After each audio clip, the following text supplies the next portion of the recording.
ठिकाणी विश्वासघात करायचा गावात, अरण्यात आणि ग्रहामध्ये एक सत्य अथवा असत्य. वारंवार काही माणसं खोटं बोलून का होईना पण स्वतःचाच विजय प्रस्थापित करतात. युद्धात म्हणा, कशेत म्हणा, कुठल्याही याच्यात. आणि त्याच्यामध्ये 4 गोष्टी सांगितल्या: साम, दाम, दंड, भेद.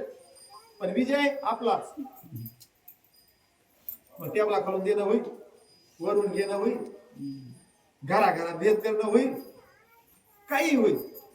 पण वारंवार ज्यानं आपलाच विजय प्रस्थापित केला का म्हणले तर अनर्थ करून खोटं बोलून का पाहिना तर त्याला ददू शंक स्थानिक म्हणजे 5 फण्याचे सर्प त्या नरकामध्ये तिथं नेहून यांना टाक. हे कर्म करणार. बघा, एक फणीचा दिसला तर आपल्याला एवढी भीती वाटते. मग 5 फण्याचे असल्यावर तिथं काय असत वाचवायला कोणी येईल का? कर्म कुणाला सोडित नाही.